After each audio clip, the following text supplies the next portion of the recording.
Blandino, the NFL Vice President of Officiating, told NFL Network on Monday that Hockley denied ever telling Cam Newton that he wasn't old enough to get the call. And since the incident, the league has found no evidence of that and doesn't plan to investigate further unless somebody steps forward with the audio to support Newton. Whatever play is being held, I should never have to question my safety. You know what I'm saying? That's the big thing you have to get from it, you know, where I'm out there and I do not believe in that another person has my best interest. So I can get hit all day, and if the flag is not called, then, you know, shame on whoever. But, you know, I just wanted to just bring that to, you know, everybody's attention. He's basically saying that he didn't say what you said he said, which is implying you might have made that up. Do you stand by what you said? Well, did you expect him to say anything else? Okay, thank you. Thank you. I don't know what to believe anymore. I need your help here. Do you like the way, Stephen A., he's handling this whole situation? I absolutely, positively love it. Okay. It doesn't bother me in the slightest, and here's why. I'm telling you that when I looked at Ed Hockley and I saw what he said, I didn't see what Cam Newton alluded to. I didn't see Ed Hockley, and I'm no expert on lip reading. Yeah. But I didn't see anything that Ed Hockley said about you being too young to make that call. I did see the words that I thought running, which alluded to what Ed Hockley said that he said. Yeah. But again, they were talking for a little bit longer than that one sentence. And the entire time, Ed Hockley wasn't facing into the camera, so that very well could have been something that was said. I don't know. None of us know. But if you are Cam Newton and you believe that that's what that man said to you, you should not backtrack one bit. And what I love about Cam Chancellor is not Cam Newton is not just, you know, how he's handled it in terms of what he's saying. I love his demeanor. I love the fact that he's sitting there like, you know what do you expect him to say? Thank you. In other words, I'm not going to Stephen A. I'm not going to. Here you go. I mean, don't give. No, actually, it's not, because I'll be the first to admit I might cuss somebody out. I mean, you know, let me tell you something right now. If I'm standing at a podium and I'm getting interviewed, the reporters better come correct, because if they came at me wrong, I'm gonna come back at them. If I choose to, when I get in the mood. You wouldn't cuss them out. I would. No, on microphone, like in front of them? I wouldn't cuss, like use profanity. This is Mickey. It's a happy place. It would feel like I was cussing them out by the time I got through. My points would be made clear. I would have said something like, "Did I stutter? Did I not tell you what the hell I said?" I hear that nearly every day. Do you think I'm going to change what I said? Well, I said what I said, damn it. Now, I would say that. You would. understand? So he didn't have to do that, and I applaud him for not going to that point, even though sometimes I do think it's necessary. But in the end, Cam Newton is basically saying, I said what I said, I meant what I meant, and now it's up to those officials to do their jobs fairly. It is. Just in case some of them are not.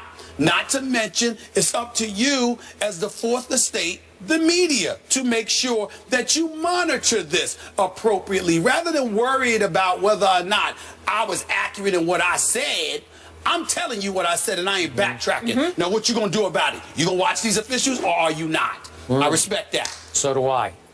I am so with you on this one, which is why I continue to believe that Hockley said what Cam said that he said. Okay. I believe that he said, you're not old enough to get that call. That's just me. I don't know that. I'm just going on Cam's demeanor, because he's not giving a centimeter on this. He's not showing any equivocation whatsoever. There are times on this show when you might think, well, maybe you got me a little bit on this, and you might show just a little bit of weakness, just a touch of weakness, like, man, maybe you have a point. There's zero weakness shown here. But it is also unprecedented in the National Football League for a star quarterback to go after a highly respected crew chief referee. For 24 years, the crew chief. Ed Hockley, something of a cult hero, appeared on the cover of Sports Illustrated in part because of his massive biceps that he shows off during games. But he's become as popular a referee as we have, as well known a referee. And Cam is not backing off this man because he believed he was wronged by this non-call. And if in fact this is what happened, he was so wronged. And I loved what Cam said. He should never have to question his safety on a football field. And if he has to, it's shame on. And he said, whoever, like it's shame on hockey. I'm going to leap to that conclusion here. I love the way he is hanging in because he believes he is 100% right here. But there is a downside.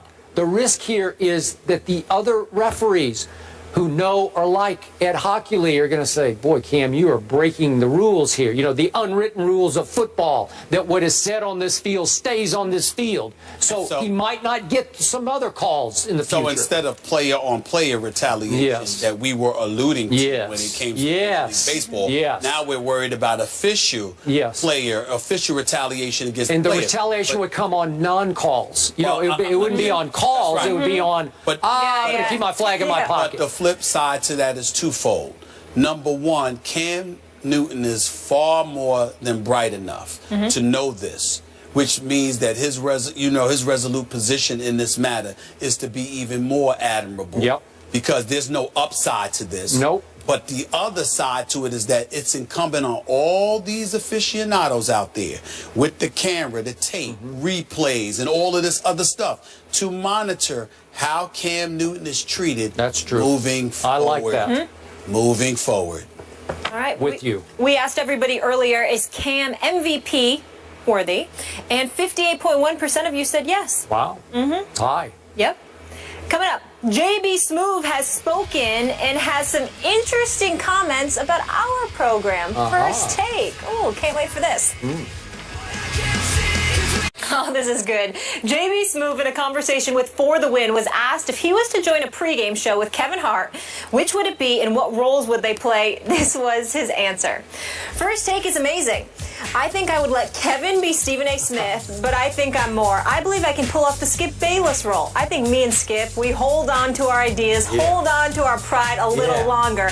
I think we stick to our guns a little bit more, and I think I would play a great Skip. Yeah. Skip. No, let's. I want to hear what Stephen. He knows these guys really well. They both my boys. I love them both. I'm proud of both of them in all seriousness. But to be real, JB is absolutely right. Because even when he is wrong, he can't admit it. And in the case of Kevin Hart, his inflections, his facial expressions, he does need a high chair to sit here. But outside of that, that's it. I'm going to get them to do it. If they did, you know what? JB would kick Kevin Hart's butt in a sports Kevin debate. Hart Yes, he would would. school JB. No. JB would just be like, don't talk to me that way. Don't talk to me that way. Orlando Scandrick here tomorrow. I'm just saying. Thanks for watching.